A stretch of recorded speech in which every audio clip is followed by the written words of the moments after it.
Salam sejahtera. Nama saya Mariam Mokhtar. Sudah sampai masanya orang Melayu ubah minda dan maju bersama-sama bangsa lain. Mereka mesti bekerja keras seperti bangsa lain dan jangan nak tunggu janji kosong pemimpin Melayu.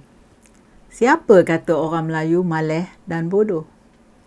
Ramai orang Melayu telah bekerja di luar negara dan ada juga yang bermastautin di negara asing.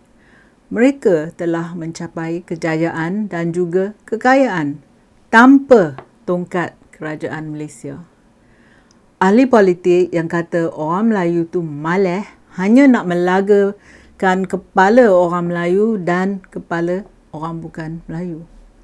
Ahli politik yang suka tuduh bangsa lain atas kelemahan orang Melayu sekatkan progres negara ini.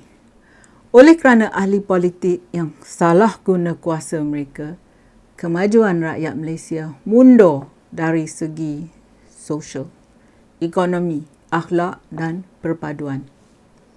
Rakyat, terutamanya orang Melayu, telah dipergunakan oleh pemimpin Melayu yang hanya gila kuasa dan gila duit. Ada juga pemimpin yang dah kenyang makan duit, gila perempuan dan asyik nak bini muda saja. Kesemua Perdana Menteri semenjak merdeka ialah orang Melayu. Perdana Menteri yang curi sekurang-kurangnya 2.6 bilion ringgit adalah orang Melayu. Yang duit tu hilang, kapal laut pun hilang dalam kes projek kapal LCS Tentera Laut Malaysia. Ketiga-tiga Menteri Pertahanan sepatutnya bertanggungjawab atas kehilangan duit dan kelewatan kapal tu. Semuanya Melayu. Ahli politik yang kuat buat musuh dengan menggunakan perkauman dan agama, siapa lagi? Orang Melayu dan Islam. Ramai yang dari PAS. Yang ramai ahli politik dan penjawat awam yang didakwa dalam mahkamah kerana makan rasuah adalah orang Melayu. Yang ketua pengarah, ramai menteri, ketua polis, ketua angkatan tentera dan ketua civil service, penjawat awam, semuanya orang Melayu. Yang ketua JAKIM dan ahli masjid dan jabatan agama, semuanya Melayu. Tetapi ramai juga Melayu yang tak dapat duit zakat, yang tidak dapat pertolongan dan bantuan dari jabatan agama sehingga cerita penderitaan mereka masuk akhbar atau social media. Barulah mereka dalam jabatan agama ni terkejar-kejar nak tolongkan orang miskin. Mereka tolong kerana sudah dimalukan oleh orang ramai. Yang ahli parlimen yang kena tuduh rasuah, ramai juga orang Melayu. Yang luluskan kontrak besar kepada orang-orang bukan Melayu adalah orang Melayu juga. Dan mereka akan minta bonus ataupun komisen yang besar. Yang ramai penghisap dadah di Malaysia ni, orang Melayu. Yang buat kerja tak senonoh dengan anak dara dan remaja, ramai terdiri daripada lelaki Melayu. Yang banyak kes mendera isteri dan anak, Melayu juga. Jadi, sudah sampai masanya orang Melayu jangan amalkan denial syndrome dan sampai masanya Melayu ubah minda dan maju bersama-sama bangsa lain. Jangan nak salahkan bangsa lain jika kaum Melayu sendiri yang lemah. Kalau anda ada masa lapang ataupun pergi ceramah, cuba tanya soalan ini dari pemimpin anda. Ya. Gunakan jawapan mereka untuk anda pilih calon yang sesuai dalam PRU 15. Soalan nombor 1. Selepas 60 tahun semenjak merdeka, orang Melayu masih lemah berbanding dengan rakyat yang bukan Melayu. Mengapa ini? Pemimpin anggap orang Melayu tu bodoh dan malas. Tetapi sebenarnya, pemimpin yang tak pandai nak memimpin.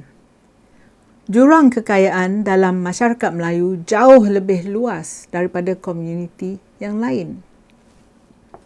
kebanyakan orang Melayu, kais pagi, makan pagi. Kais petang, makan petang. Tetapi Melayu yang ada kabel ke atas memperkayakan diri mereka dengan duit rakyat dan senang dapat kontrak kerja.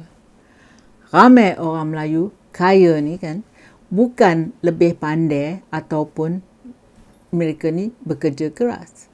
Mereka untung kerana kabel ni. Soalan yang kedua, adakah benar jika tindakan afirmatif dibuat berdasarkan keperluan dan bukan pada kaum, peruntukan bagi orang Melayu yang miskin akan meningkat? Setiap kali pelajar yang kaya menerima peruntukan beasiswa, bermakna kurang satu tempat untuk pelajar miskin. Beasiswa harus diberi pada keluarga miskin saja. Melayu miskin diberi diskaun untuk membeli saham. Kebanyakan kita ni tak faham pasaran saham. Dan walaupun kita faham, tak ada pula duit simpanan nak beli saham. Jadi, yang beruntung ialah Melayu yang kaya, bukan yang miskin. Begitu juga dengan perumahan. Diskaun pembelian rumah patut diberi berdasarkan keperluan. Orang yang miskin hanya mampu beli satu rumah. Diskaun tak patut diberi pada Melayu yang kaya yang mampu membeli banyak rumah. Soalan yang ketiga.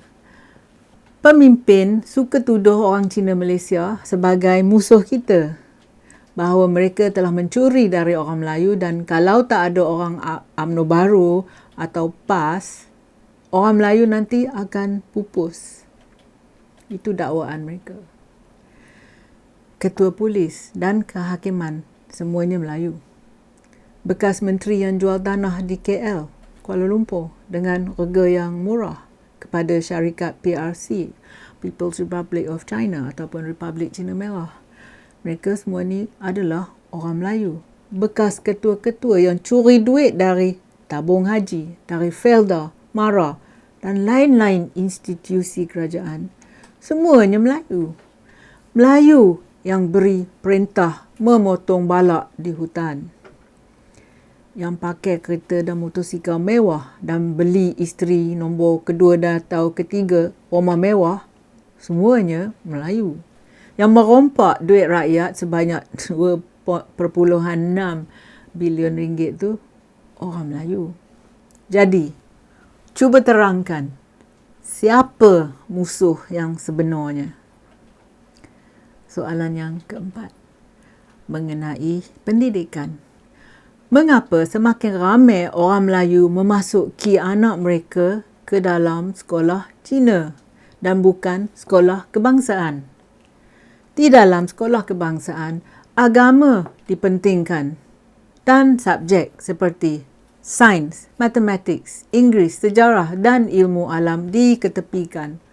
Walaupun subjek-subjek ini memudahkan pelajar untuk mencari makan apabila mereka dewasa esok. Bekas Menteri Pendidikan telah menyatakan yang Malaysia mempunyai pendidikan terbaik dalam dunia. Jadi, mengapa ahli politik dan Melayu kaya hantar anak mereka ke sekolah swasta ataupun sekolah antarabangsa dan universiti di luar negara?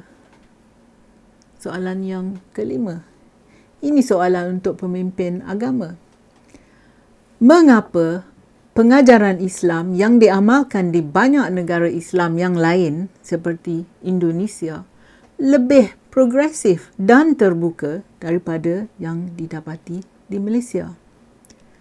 Surah Al-Baqarah 256 menyatakan tidak ada paksaan dalam agama. Pemimpin Malaysia anggap kita ni semua lemah kepercayaan agama.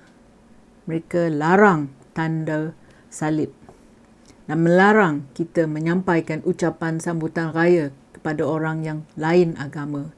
Kita tak boleh cakap rest in peace, RIP, pada orang kafir yang sudah meninggal dunia.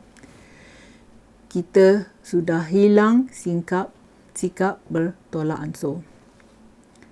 kaum wanita ditekan. Kanak-kanak bawah umur boleh dikahwinkan. Tetapi pemimpin agama tutup mata dan mulut bila pemimpin Melayu tipu, curi duit rakyat dan terima duit rasuah. Soalan yang keenam.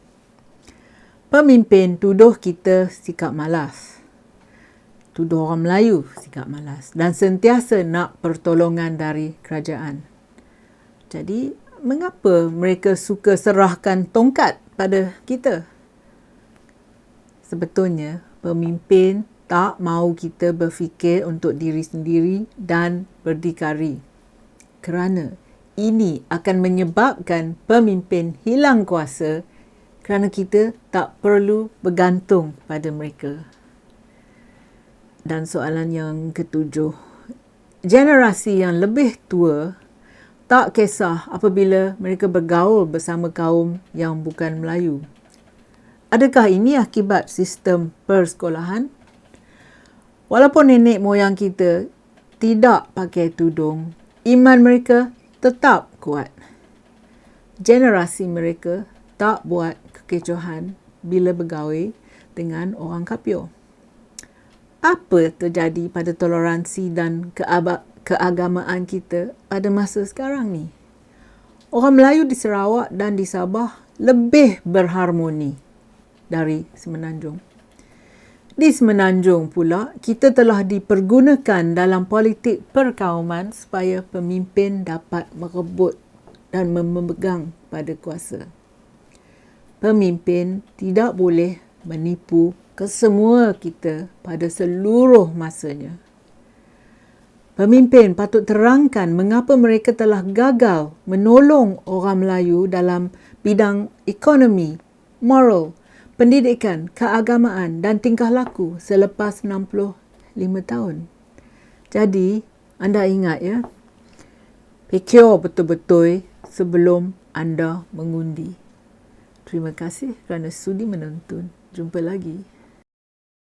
Kalau anda suka video saya, sila tekan like dan subscribe pada channel YouTube saya. Pertimbangkan menyertai laman Patreon saya. Terima kasih.